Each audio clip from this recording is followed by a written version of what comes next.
Hello, I'm Robyn Monroe Miller, and I'm President of the International Play Association.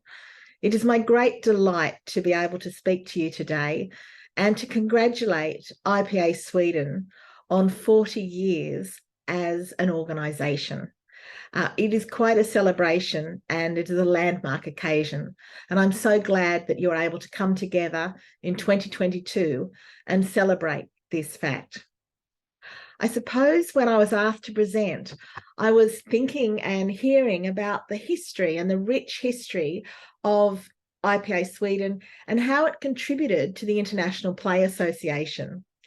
And for many of us, we may not realise that whilst today you are acknowledging 40 years as a branch, your actual beginnings went way back, much further than that.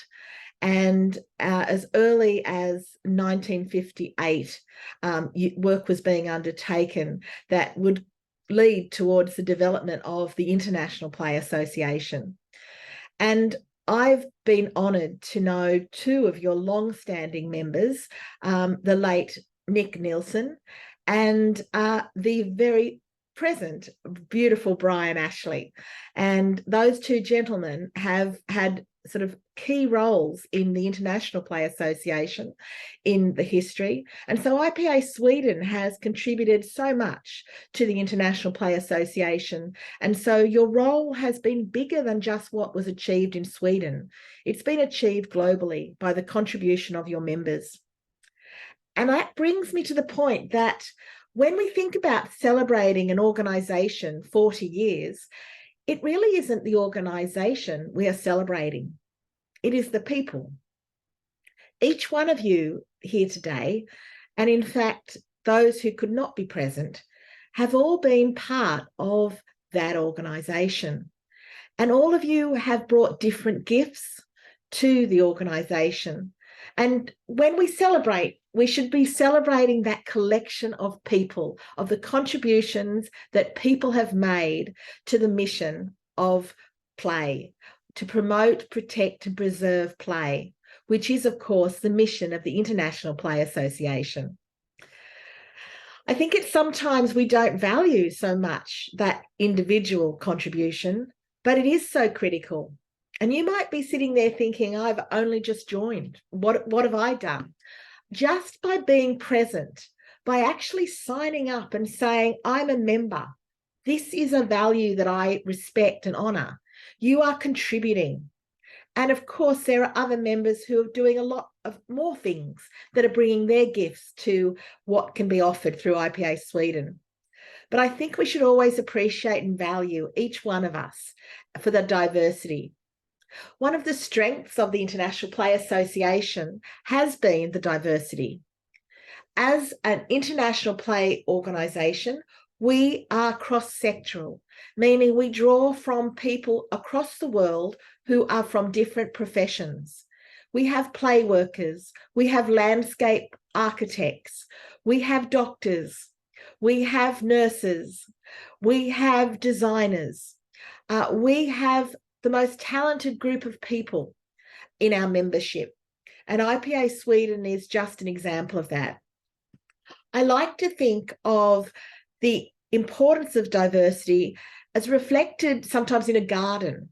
And if you think of a beautiful garden, you don't see all just one plant or one flower. The most beautiful gardens have so many different flowers and plants that our eyes are continually sort of looking around and mesmerized by what we see. And I like to think of IPA as that, as a garden full of diversity. And I would encourage you to think about that and the diversity within IPA Sweden, because whilst you've achieved 40 years, you want to know that you can continue for the next 40 years. And valuing and growing diversity is certainly something that we appreciate in the International Play Association. I think the other strength of our organisation and what brings us together and is the secret to our success is that we do have a very clear vision. And that vision about the importance of play that we can't let go of easily. We need to ensure that we continue that mission and that vision, and we let other people know about that vision. Because play is not something that we give to our children as an optional extra. Play is a biological imperative, and we cannot see it as anything else but essential. I frequently tell people that play sits alongside in order of being one of the important components of healthy development. Play is like good nutrition. Play is like adequate sleep. Play is like quality caregiving. Play sits alongside those other three aspects in ensuring that children have healthy development. Play is also essential to the development of cohesive, strong communities. It is children's first understanding of what a community is about when they're engaging with other children. And it was also their first experience of democracy and how it works. Think of all those games we play where we have to decide who takes turns. How else do you learn turn taking? How else do you learn about winning and losing? A lot of these things are all through play. And so our role as advocates is an incredible one to influence. And I use the word influence because I think it is a more important word as advocates than the word power. We don't need power. We need to ensure that we are bringing people along with the message. We're able through our work to actually show people the benefits of play. Every healthy human being has had an experience of play. And so we have the capacity to draw on that experience and use that experience to influence government decision-making and policy-making. We need to be continually saying this. We need to be continually looking for ways to deliver the message. And sometimes advocates, they lose track of, how to deliver a message. And I'd urge you to always consider, if our mission is play, let's not lose sight of playfulness and being playful ourselves. Play is around innovation and doing things differently and trying out new ways of doing things. So let's ensure that our advocacy is just as playful. It draws on innovation. And of course, when we have diversity in our membership, we have a diversity of gifts and talents that we need to draw upon. And you certainly have a very talented membership. And identifying what all those gifts are and putting them to use is certainly another ambitious goal you can set for the next 40 years to ensure that the organisation doesn't stagnate, but it grows and develops and is a rich, fertile ground for new people to come into and feel welcomed and included. I think that we have an opportunity at an international level to actually use your skills as well. And so any innovation that happens in our branches is able to be translated often to other countries. The International Play Association has quite successfully been able to harness some of those ideas and innovative activities that have been taking place in other countries in order to showcase them to our members and inspire other countries to do the same. IPA Sweden, you have got innovation happening there in Sweden, and certainly it's something to showcase and to bring to forward. And I'm looking forward next year to hearing from many of you about your projects and the work you're doing through our international webinar series and also through our international conference. The contribution of international conferences to bringing members together is a critical part of the success. And IPA Sweden has always been a leader in this area of making sure that we were able to, at meetings, meet with each other and chat and talk. And I don't want to see that lost at all. So it's really important for us to see that in your celebrations, you're also planning to showcase some more to us all about what work you're doing. I think it's a real challenge for every organisation across the globe in any sector at the moment to keep the momentum going and the enthusiasm among members. Our lives are busy and crowded, and we often have times that it's just so hard to keep up. But I think we learned through COVID and the challenges we've faced in the last few years how important organisations like ours are, and how important they were at making sure that people stayed focused for us on children's play.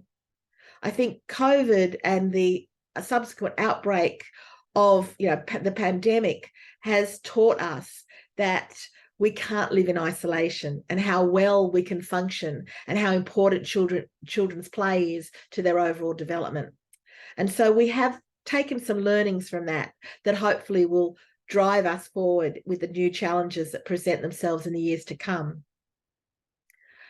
I'd like to acknowledge that IPA Sweden has always had a strong presence on our council, and we have had Krista and Nick represent Sweden's interests so capably at our council meetings, and be enthusiastic advocates for the work being done at an international level. So thank you to you both for that, because it really is essential that every country ensures that they put up really good people to be their representatives on council. And it's not always easy when I understand our language in International Play Association, the first language we use is English. So it's always such a challenge to ensure we're inclusive of those where English is not their first language. And Nick and Krista have always been supportive to other groups that are joining us to make sure we are all very clear on the messages being delivered. In looking ahead at what the future brings for us, I think we can all be assured that play will certainly stay on the agenda in Sweden. Your work has been great to date, but I think there's more to come. I think there's a lot of optimism for the future in what IPA Sweden can achieve. Today, you're highlighting and celebrating a landmark occasion, and I'm hoping that this same landmark occasion will be celebrated in another 10 years, 20 years, 30 years. I hope that each occasion there is to celebrate that coming together of good people with a shared vision is used and implemented, because this is what will keep your energy going, and this is what will prepare us all for the future. The work you are doing is important work, and it is valuable work. And although people sometimes may not acknowledge to us how important play is in the lives of children, we know how important it is. We know that the contribution we are making when we advocate for play is changing the world, is making the world a better place, and it is creating opportunities for the world to grow and develop and evolve. We don't have an option to say, no, we're not advocating for play anymore, because play is essential. And I thank you for that commitment that you've brought to us. I challenge you to go and find a few more people to join with us again. If we each found another 2 or 3 members each, we could triple our membership of IPA World within a few months. Why not make it a challenge? Why not try it? Now, I'd also like to remind you that in June, I'm looking forward to seeing as many of you as possible at our International Play Association conference. And that will be held in Glasgow, June the 6th to the 9th. It's a wonderful opportunity for us to come together. It will be a wonderful opportunity for us to see IPA Sweden in person and celebrate your anniversary. And I know that IPA Japan, our branch there, has also had an anniversary. So there is lots to celebrate across the world. And your celebration is just one of them that will mean the difference between a successful sort of play movement and an unsuccessful one. So thank you so much for everything that you have done.